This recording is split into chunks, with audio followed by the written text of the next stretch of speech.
The mansion stood like a fortress on Banana Island. White marble, glass walls, and silence thick enough to choke the air. The world outside knew Ethan Cole as the man with the golden touch. Oil, real estate, shipping, every venture he touched turned into gold. But behind those towering gates, inside the house that smelled of polished wood and loneliness, there was a sound he hadn't heard in months. His daughter's laughter. Maya Cole, just 8 years old, sat by the window in her wheelchair. Her legs, once full of energy and dance, now hung lifeless. The sunlight danced across her pale cheeks, but her eyes were dull. Since the accident that took her mother, she had stopped talking, stopped smiling, stopped being a child. Ethan stood in the hallway, staring at her through the glass doors, wondering how to fix what even billions of dollars couldn't. He had flown her to India, to Germany, to the US, chasing every miracle money could buy. But laughter, he had learned, was not for sale that afternoon. While the city simmered in heat, Ethan's world shifted. A small shadow slipped through the hedge by the mansion's gate. Barefoot, thin, and dusty, the boy looked like he'd fought the world and lost. His shirt hung in tatters, his knees were bruised, and yet, his eyes sparkled with something defiant, hope, or maybe joy, the kind of joy that hunger hadn't managed to kill. He froze when he saw Maya sitting alone by the roses. Then, without saying a word, he began to dance. Not the kind of dance you'd see in fancy music videos, no. His movements were silly, exaggerated, wild. He spun, tripped, and caught himself dramatically. He made faces so ridiculous that even the butterflies seemed to pause mid-air to watch.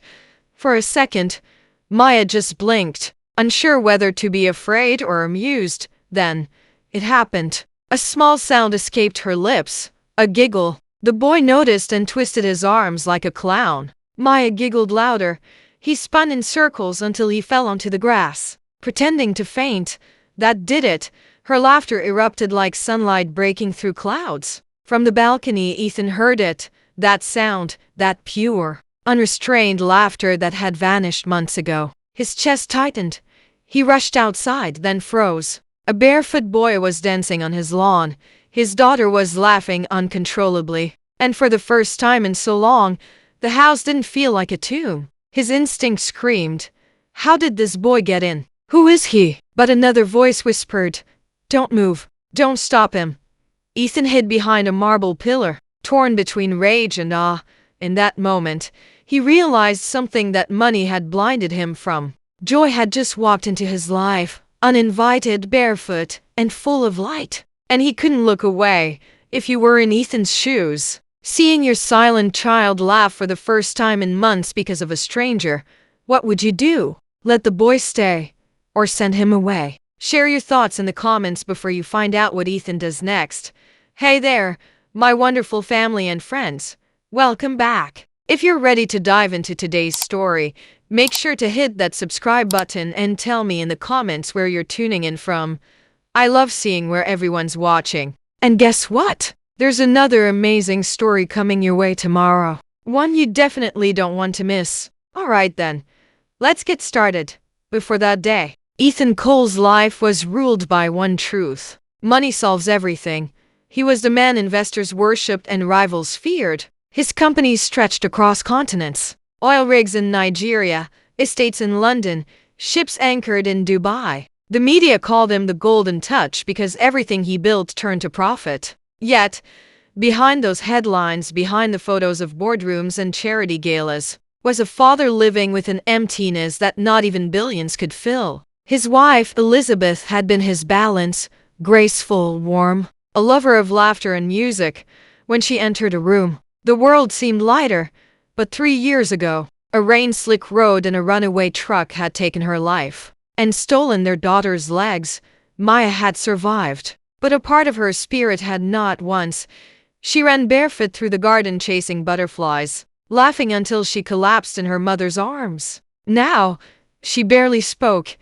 She sat by the window, hands resting on the wheelchair's arms, staring at the horizon as if searching for something she could never reach. Ethan had tried everything: therapists, schools, music lessons, prayers whispered into hospital corridors, But all of it came back to silence. And in that silence, he buried himself in work. He built taller towers, signed larger contracts, and hosted grander parties, each one a distraction from the truth.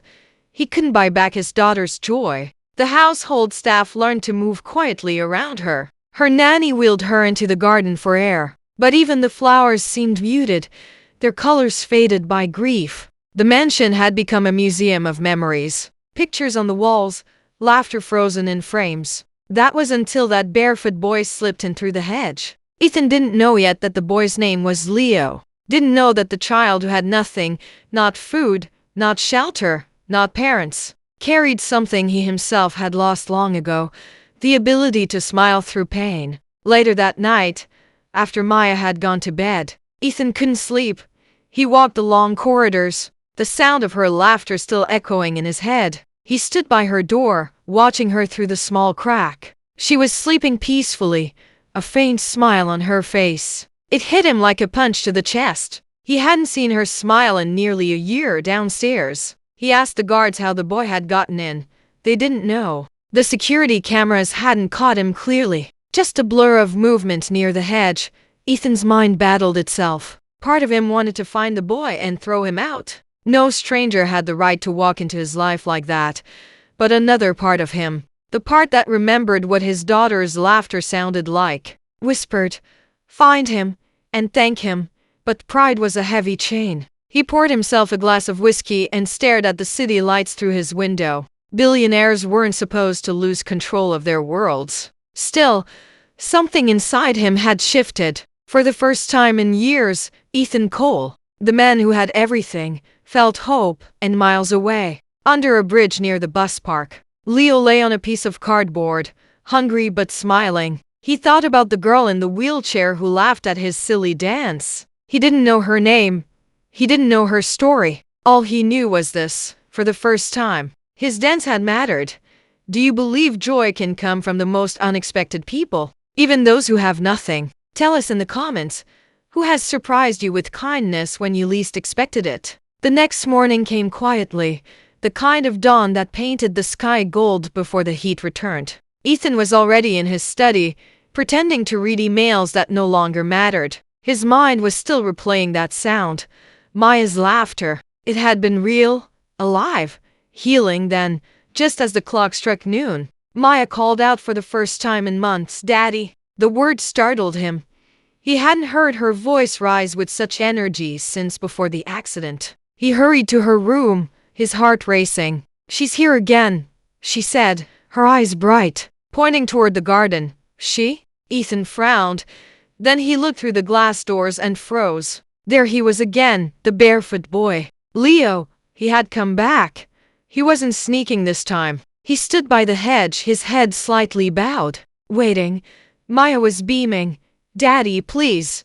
Don't be angry. He just wants to dance." Ethan's throat tightened. He wanted to yell, to tell the boy to leave, to remind him that this was private property. But when he looked at his daughter, her face glowing, her eyes sparkling like they used to, he couldn't. "Fine," he muttered softly, "but I'm watching." Maya clapped her hands, and Leo grinned. Within seconds, he was spinning, hopping, and mimicking the motions of birds, making silly faces that sent Maya into peals of laughter. From the balcony, Ethan watched silently. His arms were crossed, but his heart was breaking open in ways he couldn't explain. This child, this hungry, dusty stranger, was doing something that no therapy, no expensive treatment had achieved. He was reaching her. When the boy finished, Maya clapped wildly. "Daddy, did you see that?" Ethan only nodded. Unable to find words, he called for the guards to bring food, bread, milk, fruit. "Give it to him before he goes," he said. Leo blinked when the guard handed him the tray. "For me?" he asked. "Yes," the guard replied. "From the master." Leo bowed, murmuring a soft thank you. But before he left, he turned back to Maya. "Tomorrow?" he asked, eyes hopeful. Maya looked at her father. Ethan hesitated. The billionaire in him wanted control, order, rules, but the father in him, the broken one, nodded once. "Yes, tomorrow." That one word changed everything. The next day, Leo came again, this time at exactly 4 in the afternoon. And the next, soon, the staff stopped questioning it. The boy would arrive barefoot and bright-eyed, dance until sunset, then leave after eating. He never stole, never asked for money. He only wanted to make Maya laugh each day. Ethan noticed something strange. Maya's hands moved more when she clapped. Her voice grew louder. Her eyes followed Leo's every step. Her cheeks regained color. She was transforming, and so was he. He began waiting for Leo too. He'd stand on the balcony pretending to read. But really, he was listening to the laughter. Every giggle from Maya pulled him closer to a truth he had buried. Joy is medicine. One afternoon, as the sunlight poured through the leaves, Ethan saw something that nearly made him drop his phone. Maya's fingers twitched. Her toes shifted. It was small, almost invisible, but it was movement. Real movement. He called the doctor that evening. She's responding, the doctor said, sounding amazed. Emotional stimulation can reawaken neurological pathways. Whatever you're doing, keep doing it. That night, Ethan walked into the garden long after the laughter had faded. The grass was still warm where Leo had danced. The air smelled of jasmine and something else. Something he hadn't felt in years, hope. He looked up at the stars and whispered to no one, "Whoever you are, boy, thank you." And somewhere under a bridge on the other side of the city, Leo smiled into the dark. For the first time in his life, someone had looked at him with kindness. Have you ever done something small that changed someone's life without even realizing it? Share your story in the comments. You never know whose heart you might touch next. Weeks passed. The garden that once lay silent had become a stage for laughter. Each day at 4 o'clock sharp, Leo appeared, always barefoot, always smiling, always with something new up his sleeve. Sometimes he mimicked birds hopping on the grass. Sometimes he pretended to be a soldier marching in slow motion. Other days, he told stories through his movements. Stories about life in the streets, about the stray dogs he called his friends, about the nights when he danced just to forget hunger. Maya adored every second. Her giggles carried across the courtyard, floating through the mansion like a forgotten melody. Ethan began coming home earlier just to watch. He pretended to check his phone, but in truth, he was studying the boy, his strange mix of innocence and wisdom, his effortless ability to lift a room that had once drowned in sorrow. There was something about Leo that didn't make sense. No education, no family, no money, yet his joy was unbreakable. How could someone who had nothing give so much? Ethan found himself wondering late into the night, who was this child? Where did he come from? He ordered his driver, Samuel, to follow Leo one evening after he left. "Sir, he's walking toward the bridge," Samuel reported later. "He sleeps there under one of the supports. No family. Just him and a torn bag of clothes." Ethan sat in silence. The image of that small boy curled up beneath the bridge hit him like a stone. His heart, once wrapped in armor, began to ache. The next afternoon, Ethan met Leo face to face for the first time. The boy froze when he saw him walking across the lawn. He expected to be shouted at, maybe chased away. His hands shook slightly as he lowered his head. "Sir? I didn't mean." Ethan raised a hand. "What's your name?" "Leo," he said softly. "Why do you come here?" Leo hesitated, eyes darting toward Maya, who was watching them from her wheelchair. "Because she laughs," he said finally, "and when she laughs, I forget I'm hungry." The word struck Ethan harder than any insult ever could. There was no deceit in them. No attempt to manipulate. Just truth, raw and shining. Ethan cleared his throat, fighting the tightness that threatened to break his composure. "You eat before you leave, understood?" Every time. Leo blinked, stunned. "Thank you, sir." That evening, Ethan found himself sitting by Maya's bed, holding her hand as she drifted off to sleep. "Daddy," she murmured drowsily, "when Leo dances, I feel like I can move again." Her words echoed in his mind long after she fell asleep. From then on, Leo became a fixture in their lives. The staff no longer looked at him with suspicion. Even the guards greeted him kindly when he arrived. Maya's improvement amazed everyone. Her hands grew stronger, her laughter freer, her posture more upright. One morning, while Ethan was in his study, the doctor visited for a checkup. After examining Maya, he looked both shocked and delighted. Mr. Lawson, he said, your daughter's neurological responses are returning. She's not just emotionally better, she's physically improving. It's almost miraculous. Ethan felt tears sting his eyes. He had been to the best hospitals in the world, and none had used the word miraculous. He looked out toward the garden, where Leo was dancing in the sun. The boy's shadow spun across the grass like a living flame. Maybe miracles didn't wear white coats. Maybe sometimes they wore torn shirts and danced barefoot. But with every miracle comes a question, and for Ethan, that question was growing louder each day. Why did Leo really come here? Was it fate? Or something more? The answer would soon test every belief he had ever held about wealth, worth, and love.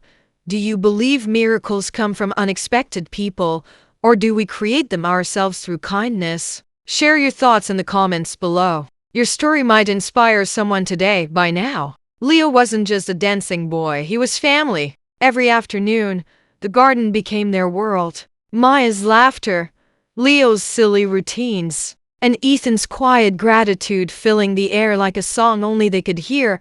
The mansion, once a place of grief, now breathed again.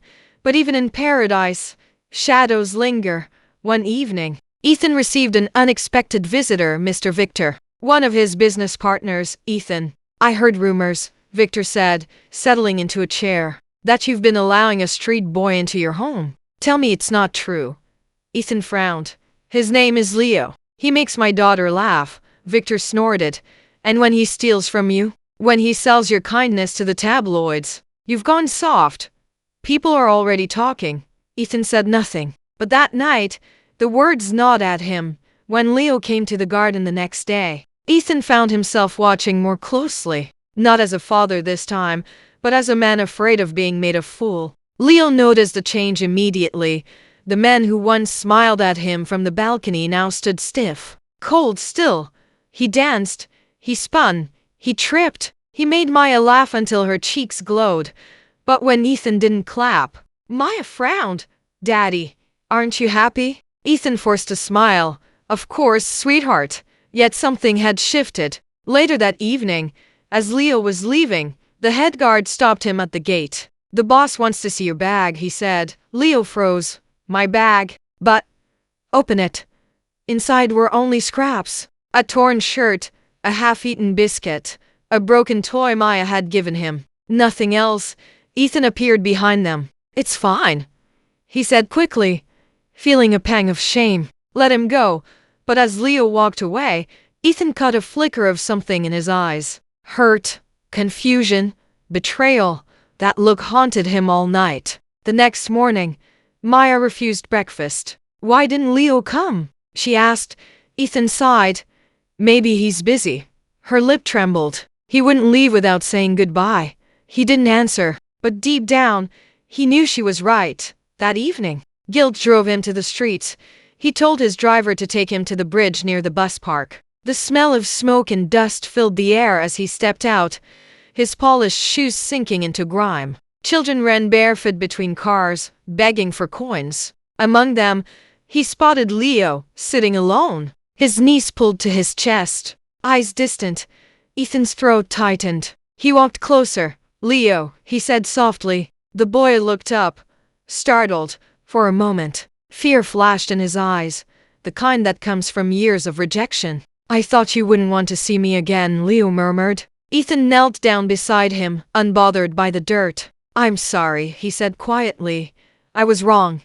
Leo blinked. You thought I stole something? Ethan nodded. I let my pride speak louder than my heart. There was a long silence. Then Leo said, when people look at me, they see a thief before they see a boy. But your daughter, she never looked at me that way. Ethan's eyes stung.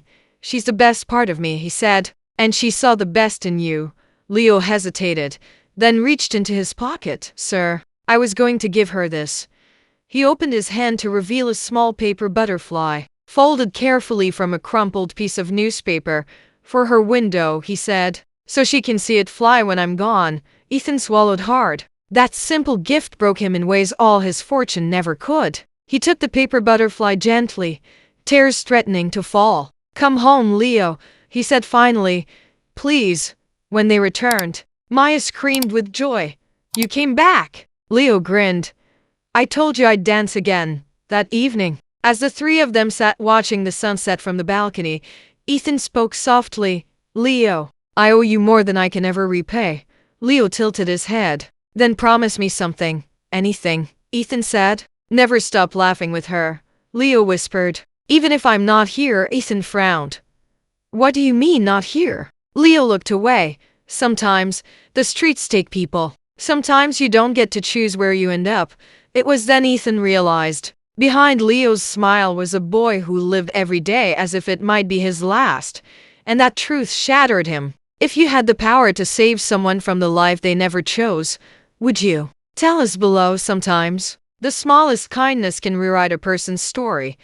It started with a storm. The kind that turned the sky black at noon and made even the sea tremble. Rain hammered the mansion roof, lightning flashed across the waves beyond the garden, and thunder rolled like grief come alive. Inside, the house felt colder than ever, because Leo was gone. It had been 3 days since anyone had seen him.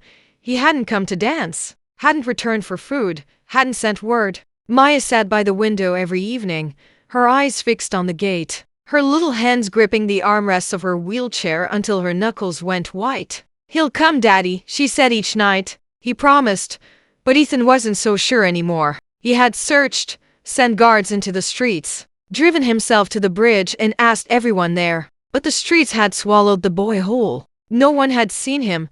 The garden felt empty without his laughter. Even the flowers seemed to bow their heads under the weight of the silence. Maya began to fade again. Her laughter vanished. Her hands, once strong from clapping and mimicking dance moves, now lay limp in her lap. One night, Ethan walked into her room and found her crying quietly. "It's my fault," she whispered. "I told him to come every day. And maybe something happened because of me." Ethan knelt beside her, his heart breaking. "No, sweetheart, none of this is your fault." But deep down, he wondered, had he failed again? He had all the power in the world, yet he couldn't find one barefoot boy who had brought his daughter back to life. On the 4th day, a call came. It was from a local hospital. "Sir, we have a young boy here," the nurse said softly. "He was brought in unconscious." He mentioned a girl named Maya before he passed out. "We found your number on a paper in his pocket." Ethan's blood ran cold. "I'm on my way." When he arrived, the sight before him nearly broke him in half. Leo lay on a hospital bed, pale, fragile, his arm wrapped in bandages. A car had hit him near the market. He'd been running errands for another street vendor when it happened. He had no guardian, no family, only a crumpled paper in his pocket with the words, "Mr. Ethan Cole. He'll know me." Ethan sank into the chair beside him, guilt clawing at his chest. How many nights had this boy slept hungry while he dined in luxury? How many times had he looked at Leo and seen a risk, not a miracle? He reached out and took the boy's hand. "You're safe now," he whispered. "I should have found you sooner." Leo stirred faintly, his lips trembling. "Maya, is she smiling?" Ethan's voice broke. "She will when she sees you again." Hours later, Maya arrived.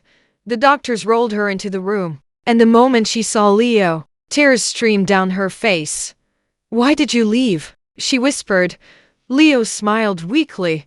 "Because I wanted to bring you something special." From the pocket of his torn shorts, he pulled out a small object, a silver music box, dented but still shining faintly. "It plays when you open it," he said. "I found it at the dump. I thought maybe when I'm not there, you'll still have music to laugh to." Maya's sobs filled the room. She clutched the music box to her chest, her tears falling onto Leo's hand. Ethan turned away, unable to hold back his own. The boy who had brought life into his house was now lying at the edge of death, and there was nothing money could do to fix it. For the first time, Ethan Cole, billionaire and master of empires, fell to his knees beside a hospital bed and prayed, not for success, not for power, just for one more dance. That night, the rain stopped, but inside the mansion, the silence returned, the kind that pressed on your chest and made every tick of the clock feel like loss. Ethan wandered the halls, his reflection in the glass looking like a stranger. He stopped by the garden, now soaked in moonlight, and whispered, "Don't leave us, Leo." "Not yet." And though the wind didn't answer, somewhere, far away, a faint rhythm began again, the sound of a heartbeat refusing to quit. Have you ever lost someone who changed your life in a way you can't explain? Share how you honor their memory. Your story might bring comfort to someone who needs it tonight. The night was long. Machines hummed softly in the hospital room. Their beeps like tiny prayers whispered into the dark. Ethan sat beside Leo's bed, his hand clasped over the boy's, refusing to let go. He hadn't moved for hours. He hadn't eaten. He hadn't answered a single phone call. He just stared at the small, fragile hand that had once clapped for Maya. That had waved joy into his daughter's broken world. Maya sat on the other side, her wheelchair close to the bed. She had fallen asleep with her head resting against Leo's arm, her tiny fingers gripping the edge of the blanket as if afraid that if she let go, he might disappear forever. Ethan watched her chest rise and fall, and for the first time in years, he realized something powerful. Love wasn't measured in years, but in the moments that changed you. He had known this boy for only a few months, yet Leo had rewritten his soul. At dawn, sunlight broke through the curtains. Maya stirred, blinking sleepily. Her voice was small but steady. "Daddy," she said, "can I pray for him?" Ethan nodded, unable to speak. Maya took Leo's hand and whispered, "You made me laugh when I forgot how. You made me move when I thought I never would. Now, it's my turn." She closed her eyes. Her lips moved silently, and tears streamed down her cheeks. Then something happened that made Ethan gasp. Maya's hand, the one resting on Leo's arm, twitched, just a little, but it moved, then her other hand, then her shoulder. Ethan leaned forward, disbelief and awe flooding him. "Maya." She opened her eyes, breathing hard. "Daddy, I can feel it again." Doctors rushed in. Drawn by the commotion, one of them examined her quickly. "It's her nervous system," he said, astonished. "The stimulation, the emotion. It's reawakening her motor responses." Ethan sank to his knees, sobbing, "My God, it's a miracle." Maya laughed through her tears. "He gave me his dance. Maybe now I can give him my strength." That day marked a turning point. While Leo slowly recovered, Maya began therapy with renewed determination. She asked to visit the hospital daily, to show Leo her progress. At first, it was tiny things, lifting her hand, shifting her legs, but every movement became a message. "Don't give up. We're still dancing." Ethan noticed something too. His daughter's courage was transforming him. The man who had once believed that money fixed everything now understood that healing came from the heart, not the wallet. He stopped checking business reports. He stopped flying out for meetings. He stayed right there, beside the two souls who had given him a second chance at life. One afternoon, as Maya practiced standing with her therapist, Leo woke up, his eyelids fluttered open, and his first words were, "Did she smile?" Ethan laughed through tears. "She's not just smiling, son. She's moving." Leo blinked in confusion. "Moving?" Maya turned from across the room, balancing between the parallel bars. Her face glowed with effort and joy. "See?" she said breathlessly. "You helped me stand." Leo's lips parted. And then, for the first time since the accident, the room filled with two kinds of laughter. Maya's bright and musical. Leo's rough but alive. Ethan covered his face with his hands. Overcome, the world had turned upside down. The billionaire healed by a homeless boy. The paralyzed girl helping that same boy find the will to live. And in that moment, he realized, true wealth is not in having, but in giving. That evening, as the sunset poured gold through the hospital windows, Ethan sat beside the boy's bed once more. "Leo," he said softly, "you saved my daughter's life. You gave her hope. Now it's my turn to save yours." Leo looked puzzled. "How, sir?" Ethan smiled. "By giving you what you've always deserved. A home." Tears welled in Leo's eyes. But Ethan wasn't finished. "Not just food or shelter. A future. You'll go to school. You'll have clothes, teachers, friends. Everything a child should have." Leo's voice trembled. "And Maya?" She'll always need her dance partner, Ethan said. Maya giggled. And my brother, she added. Leo froze. Brother? Ethan nodded. Yes, Leo. From today, you're one of us. In that small hospital room filled with light, something sacred happened. 3 broken hearts fused into one family. The billionaire found his soul. The paralyzed girl found her strength. And the homeless boy found home. Do you believe people cross our paths for a reason? To heal, to teach, or to remind us what love really means? Share your thoughts below. Someone might need to read your words today. It had been 3 months since that stormy night. The night everything changed. Now the mansion was alive again. Laughter echoed down the marble halls. The staff smiled more. The air itself felt lighter, as if the house had remembered how to breathe. Maya's recovery had astonished the doctors. Her muscles, once dormant, were responding faster than anyone believed possible. Every therapy session brought progress. She could now lift herself from the wheelchair. She could take small, wobbly steps with support. And always, Leo was beside her, cheering, dancing, laughing. The boy who once danced barefoot on the streets now wore clean clothes and shoes. Though he often slipped them off to dance the way he used to. Shoes make me slow, he said with a grin. Spinning on the grass, Maya would clap and say, then don't ever wear them again. Ethan would laugh softly from the balcony, his heart swelling every time he saw them together. But that afternoon was different. It started with sunshine, but it would end with something far brighter. The garden was decorated with flowers. Ethan had invited a few friends and family, not for a business dinner, but for something special today. Maya was going to try to walk on her own. Leo stood beside her, nervous and excited. You ready, champion? He whispered. Maya nodded, her face glowing with determination. Let's dance. Everyone watched in silence as she took a deep breath, gripped the arms of her chair, and pushed. Her legs trembled, her shoulders shook. Then, slowly, miraculously, she stood. Applause erupted. But Maya wasn't finished. She took one small, shaky step, then another. Tears streamed down Ethan's face as he dropped to his knees, overwhelmed. My baby, my brave girl. Maya took another step, then turned toward Leo. Your turn, she said.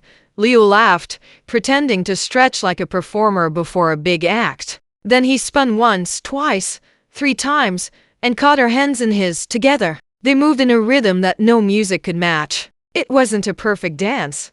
It was better. A dance born of courage and love and second chances. The guests were speechless. Many cried openly. Ethan stood there watching, knowing he was witnessing something holy. The collision of grace and gratitude. When the dance ended, Maya threw her arms around Leo. You did it, he shouted. No, she whispered, smiling through her tears. We did it. The next morning, the newspapers exploded with the story. Billionaire's paralyzed daughter walks again. Thanks to homeless boy's dance, photos of Maya and Leo filled every screen. Every front page. The world was captivated, not just by the miracle, but by the humanity of it. Interview requests poured in, but Ethan declined them all. He didn't want fame. He didn't want praise. He wanted peace. He sat with Leo that evening in the garden, the same spot where it had all begun. You changed our lives, son, Ethan said, and the world's watching now. You've given people hope. Leo looked down shyly. I just wanted her to laugh, Ethan smiled. And you made the whole world smile. Maya rolled her wheelchair toward them. Now used mostly for comfort rather than need, Daddy, she said softly. Can we tell people to be kind to kids like Leo? He nodded, tears filling his eyes. Yes, sweetheart. That's exactly what we'll do. The Lawson Foundation was born that month. A charity dedicated to helping homeless children get education, shelter, and care. Ethan poured millions into it. But more importantly, he poured his heart. He stood at the foundation's first event, Maya and Leo beside him, and said into the microphone, money can build towers, but kindness builds lives. My daughter's laughter taught me that. And this boy's courage reminded me what it means to be human. The room rose to its feet in thunderous applause, but the most powerful moment came later, when the cameras were off, and the world had gone quiet again. Maya walked, fully walked, across the garden. No wheelchair, no cane, just her. Leo stood frozen, watching in awe. She reached him and whispered, "This is your dance, Leo. You gave it to me." He shook his head, tears slipping down his cheeks. "No, Maya. You gave it to yourself. I just helped you remember the music." Ethan stood a few feet away, his hands trembling, his heart full. For years, he had measured wealth by the size of his empire. Now, watching his daughter stand hand in hand with a boy who had once had nothing, he finally understood. The richest people are those who give love freely. Have you ever seen a simple act of kindness ripple into something life-changing? Tell your story in the comments. You never know how far your light might travel. The sun was low that evening, painting the sky in streaks of gold and rose. From the balcony, Ethan Cole stood watching the garden. The same garden that had once been silent and empty, now alive with laughter. Maya was walking in slow, steady steps across the grass. Leo walked beside her, balancing a tray of lemonade like a proud but clumsy waiter. She teased him constantly, laughing when he spilled a few drops. Their joy was contagious. Even the guards at the gate smiled, and the gardeners hummed along with Maya's laughter. Ethan exhaled softly, his chest rising with a peace he hadn't felt in years. He still remembered the first day he saw Leo, the barefoot boy slipping through the hedge, dancing like a fool, unaware that his foolishness would heal a broken heart. Now, that same boy was his son, Leo Lawson. It had taken months for the adoption process, but Ethan had made it happen quietly. No press, no publicity, just a man giving a child what he deserved: a home, a name, and a future. That day, as the final papers were signed, Leo asked the judge a single question: "Can I still dance?" The courtroom erupted in laughter, but Ethan only smiled. "Dance as long as you live, son," he said, "because when you dance, you remind the world that joy never dies." A year passed. Maya was now walking without help. She still kept her wheelchair, not as a prison, but as a reminder that sometimes the body forgets what the heart already knows, that miracles grow from love, not luck. Leo, too, had blossomed. He was in school now, loved by teachers and classmates alike. He performed at charity events, raising money for homeless children just like him. Every performance ended the same way, with Leo telling his story. He'd stand under the lights, barefoot as always, and say, "Once, I danced to forget my hunger. Then I danced to make someone laugh. Now, I dance because love found me when I least expected it." The audience always rose to their feet, clapping through tears.